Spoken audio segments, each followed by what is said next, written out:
Assalamualaikum warahmatullahi wabarakatuh. Salam guru penggerak. Saya Sule Andriansah, calon guru penggerak angkatan ke-7 Kabupaten Bintan dari Unit Kerja SMK Negeri 1 Gunung Kijang. Pendidikan calon guru penggerak yang saya ikuti telah banyak memberikan saya pelajaran dan pengajaran bagi saya sebagai guru. Pada kesempatan ini, saya akan memaparkan kesimpulan dan refleksi pemikiran Ki Hajar Dewantara pada tugas koneksi antar materi modul 1.1. Adapun refleksi yang akan saya sampaikan yang pertama, apa yang Anda percaya tentang murid dan pembelajaran di kelas sebelum Anda mempelajari modul 1.1? Yang pertama, proses pembelajaran berpusat pada guru.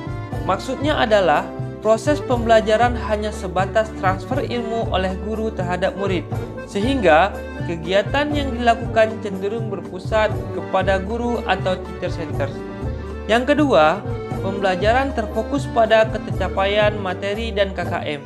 Dalam hal ini, saya merasa bahwa pendidikan bukan hanya sebatas mengajar saja, namun ada berbagai macam aspek yang perlu dikembangkan, seperti aspek afektif dan psikomotor, sehingga anak dapat mengembangkan potensi yang ada dalam dirinya secara maksimal.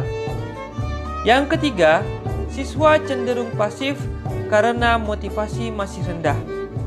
Saya sering merasakan ketika mengikuti pelajaran, ada beberapa siswa yang kelihatan tidak semangat sehingga tidak adanya interaksi dalam proses pembelajaran, yang mengakibatkan pembelajaran menjadi kurang menyenangkan.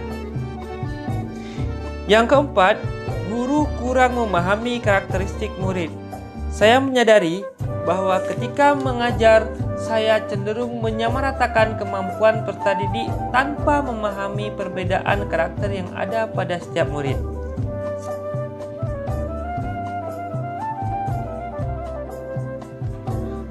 Untuk pertanyaan yang kedua, apa yang berubah dari pemikiran atau perilaku Anda setelah mempelajari modul ini? Yang pertama, pembelajaran berpusat pada murid.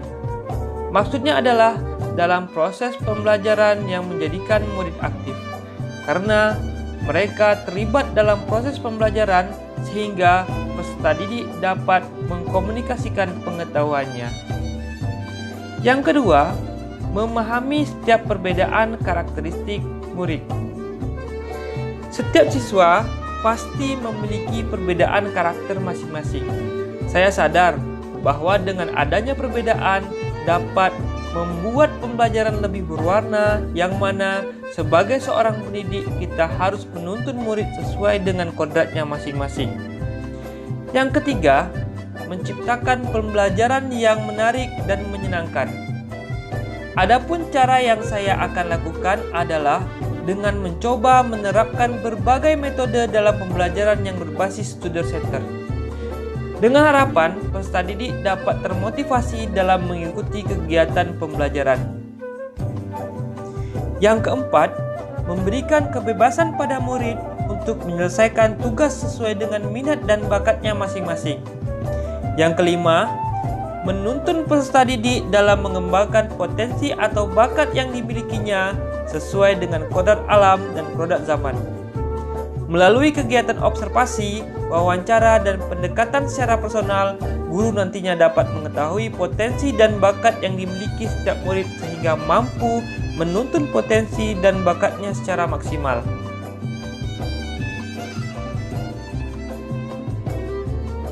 Selanjutnya, apa yang dapat segera Anda terapkan lebih baik agar kelas Anda mencerminkan pemikiran Ki Hajar Dewantara?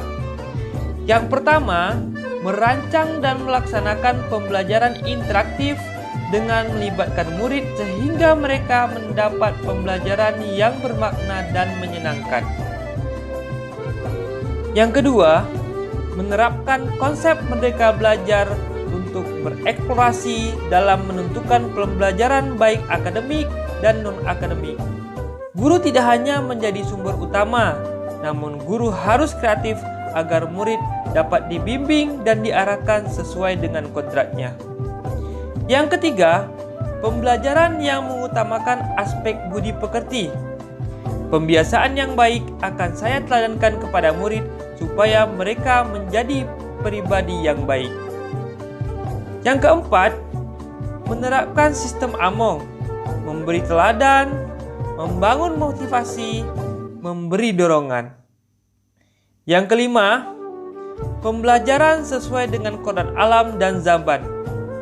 Mendidik sesuai kodrat alam yang dimiliki anak supaya mampu memberikan tuntunan dan perlakuan sesuai dengan karakternya sehingga pembelajaran lebih menyenangkan, kemudian tetap terbuka dan selalu mengikuti perkembangan zaman yang ada, namun tidak bertentangan dengan nilai-nilai kemanusiaan dan konteks sosial budaya yang ada. Adapun kesimpulan yang saya dapat sampaikan, pendidikan adalah menuntun anak sesuai dengan minat dan bakatnya. Pendidikan sejatinya adalah menghamba pada anak. Pendidikan yang humanis dengan konsep sistem AMONG, memberi teladan, membangun motivasi, membuat dorongan. Perlunya penanaman budi pekerti dalam pendidikan. Demikian yang dapat saya sampaikan, semoga dapat bermanfaat bagi Bapak Ibu guru semuanya. Terima kasih. Wassalamualaikum warahmatullahi wabarakatuh.